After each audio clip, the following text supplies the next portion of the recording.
గతంలో జగన్మోహన్ రెడ్డి ప్రభుత్వం అమలు చేసిన వాహన మిత్ర అనే పథకానికి పేరుగా మార్చి ఇప్పుడు ఆటో డ్రైవర్ల సేవలు అంటూ తెలుగుదేశం పార్టీ ప్రభుత్వం ఆర్థిక సాయం చేసేందుకు ముందుకు వచ్చింది. ఈరోజు కార్యక్రమాన్ని మొదలుపెట్టారు. ఈ సందర్భంగానే గతంలో యువగలం పాదయాత్ర సమయంలో నారా లోకేష్ ఆటో డ్రైవర్ల గురించి చెప్పిన వ్యాఖ్యలు, అప్పట్లో జగన్మోహన్ రెడ్డి మీద చేసిన విమర్శలు అన్నవి ఇప్పుడు పెద్ద ఎత్తున వైరల్ అవుతూ ఉన్నాయి.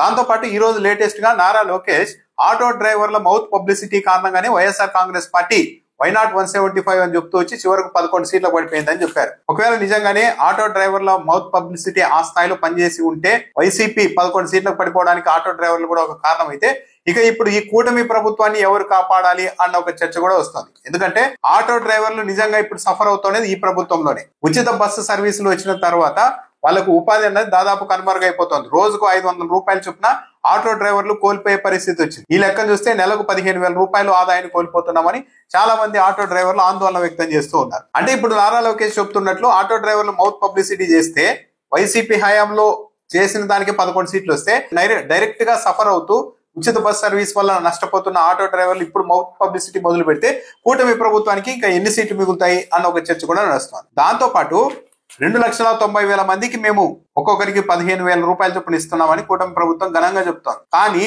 తిరుపతి పాదయాత్ర సమయంలో, యువగలం పాదయాత్ర సమయంలో తిరుపతిలో ఆటో డ్రైవర్లతో సమావేశం ఏర్పాటు చేశారు నారా లోకేష్ గారు. అది ఎప్పుడు 2023 ఫిబ్రవరి 24వ తేదీన అక్కడ ఒక సమావేశం ఏర్పాటు చేసి ఆ రోజు నారా లోకేష్ చేసిన వ్యాఖ్యలు ఇప్పుడు వైరల్ అవుతున్నాయి. ఆ రోజు నారా లోకేష్ గారు ఏం చెప్పారు?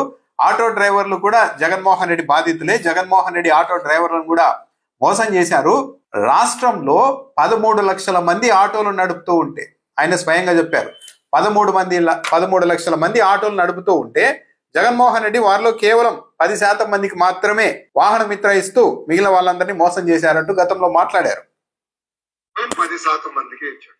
13 లక్షల మంది ఆటోలు నడుపుతుంటే 10% మందికే వాహన మిత్ర ఇస్తున్నారు ఈయన. అది రెండో మోసం. 13 లక్షల మంది ఉంటే కేవలం 10% మందికి ఇచ్చి జగన్మోహన్ రెడ్డి మోసం చేశారన్నారు. మరి అదే రాష్ట్రం, అదే మళ్ళీ దశాబ్దాలు కూడా గడవలేదు, మరి 13 లక్షల మంది ఆటో డ్రైవర్లు ఉంటే నారా లోకేష్ గారు చెప్పినట్టు మరి ఈ రోజు ఎందుకు 2,90,000 మందికి మాత్రమే ఈ ఆటో డ్రైవర్ల సేవలు అంటూ 15,000 ఇస్తున్నారు?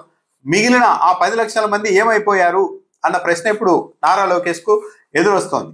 చాలా వ్యతిరేకత వస్తోంది అని గమనించిన తర్వాత ఇస్తున్నారు. కానీ మేనిఫెస్టోలో ఏం చెప్పారు వీళ్ళు?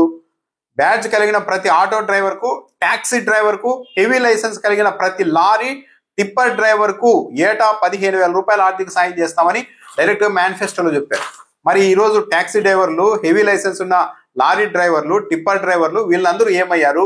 వాళ్ళకి ఎందుకు 15,000 రూపాయలు చొప్పున ఇవ్వడం లేదు అన్న ప్రశ్న కూడా ఇప్పుడు ప్రధానంగా వస్తోంది. పైగా అప్పట్లో ఏం చెప్పారు? పెట్రోల్ డీజిల్ ధరలు పెరిగాయి జగన్మోహన్ రెడ్డి హయాంలో అని మాట్లాడారు. మరి ఈ రోజు పెట్రోల్ డీజిల్ ధరలు ఏమైనా తగ్గించారా? ఆటో డ్రైవర్లకు ఏమైనా వెసులుబాటు ఉందా? ఏ మార్పు లేదు. పైగా ఇప్పుడు ఉచిత బస్సు సర్వీసుల కారణంగా, మహిళలకు ఉచిత బస్సు సర్వీస్ కారణంగా ఆటో డ్రైవర్లు ఉన్న ఉపాధిని కోల్పోయే పరిస్థితి వచ్చింది. సో నారా లోకేష్ గారు చెప్తున్నట్టు వైసీపీ హయాంలోనే ఆటో డ్రైవర్ల మౌత్ పబ్లిసిటీ కారణంగా వైసీపీకి 11 వచ్చి ఉంటే సీట్లు, మరి ఇప్పుడు వాళ్ళు మౌత్ పబ్లిసిటీ మొదలు పెడితే ఇంత డైరెక్ట్ గా సఫర్ అవుతున్న ఈ నేపథ్యంలో వాళ్ళు నెగిటివ్ గా ప్రచారం మొదలు పెడితే మరి కూటమి ప్రభుత్వం పరిస్థితి ఏంటి?